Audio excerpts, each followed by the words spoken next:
Hi! Welcome to Picture Class, episode 11. We finally made it to the 1950s and we will be covering 1955's film noir, Kiss Me Deadly.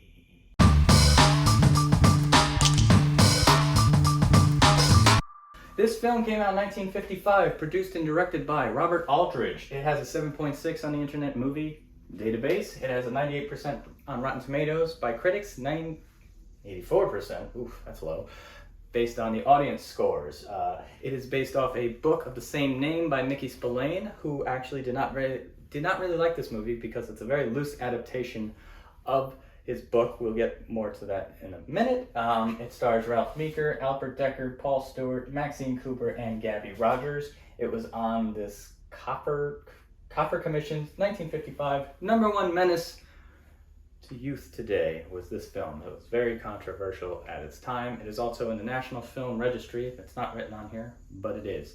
This is a 1950s film noir. Me personally, I'm more into the 1940s film noir, but this is a huge exception, and we're going to get into all of that in a very quick fashion. I've said numerous times on our film noir from Notorious, I've talked about neo-noir in terms of deep cover, neon-noir in terms of drive, and now we get to probably one of the best, brutal, out-there noirs there is, Kiss Me Deadly. The film begins very interestingly because we see a girl in a trench coat wearing nothing else, walking in the middle of the night, waving down cars for help. She finally just jumps in front of one of the cars, swerves, and the guy is almost pissed off. She gets in the car, you hear on the radio the new song by Nat King Cole, and then we're right into the credits. Over the credits, we just hear her crying. And usually when you see credit crawls or title crawls, it's down, up, right? It comes from the bottom and it goes up, and then you read accordingly. This comes from the top down, and you're reading it almost backwards. Or if you're like driving on the street, it's like stop ahead.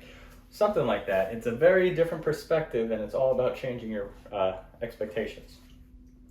They're driving, and then you finally learn a lot about Mike Hammer as a very selfish individual. He's very all about himself and his car. He drives a Jaguar, and he is driving this woman who had escaped from a mental institution to a bus stop. As they're driving to the bus stop, she says, "If I don't make it, remember me." He's like, "Why wouldn't you make it?" Boom, get cut off by a car. All we see is feet. Villain has wingtips. You have to remember that. Next thing you know, we see her being tortured from the legs down, and you just see all you do is hear.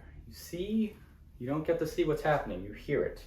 You see Mike Hammer kind of confused. He's knocked out, he doesn't know what the hell is going on. Next thing you know, they place the bodies, Mike Hammer's and the woman's in the Jaguar, and row it off a mountain, and it crashes. Somehow he does not die, and he wakes up to his secretary, who plays a very big role in this movie.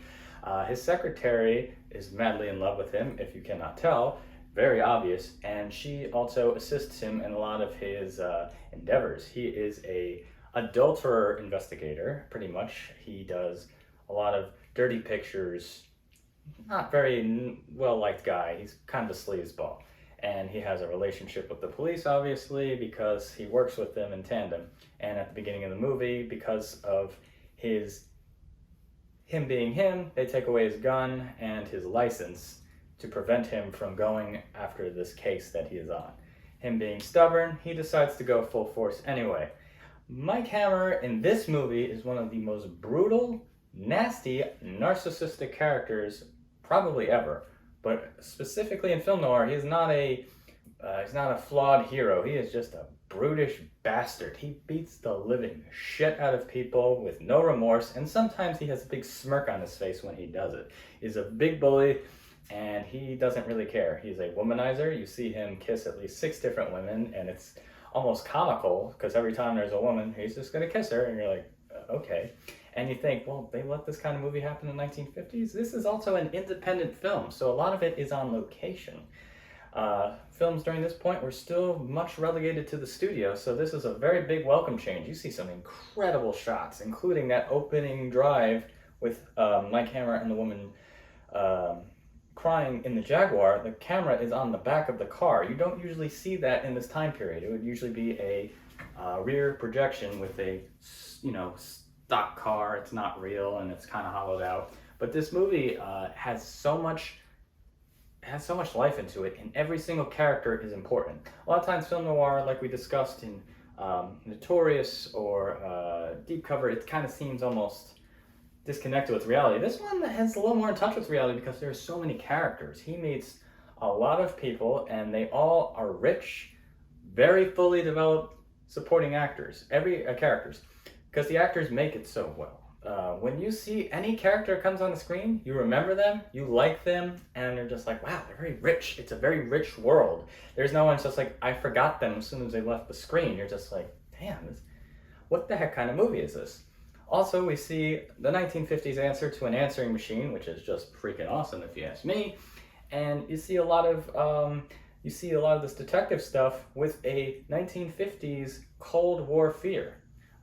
There is a lot of mention of the MacGuffin. They don't really ever say what it is, but it is basically akin to the Manhattan Project that they never actually specify, but they say something like that. And at the end of the movie, when the secret suitcase is opened and there's a big glow on her face, if you've seen the movie Pulp Fiction, you'll kind of see where Quentin Tarantino got his influence from. Robert Aldrich was a very big pioneer of the independent cinema in terms of a lot of his works. He helped influence the French New Wave. French New Wave helped influence a lot of subsequent films, including New Hollywood, yada, yada, yada. So this movie here kind of is just a very offbeat film from the 1950s. You're just like, what?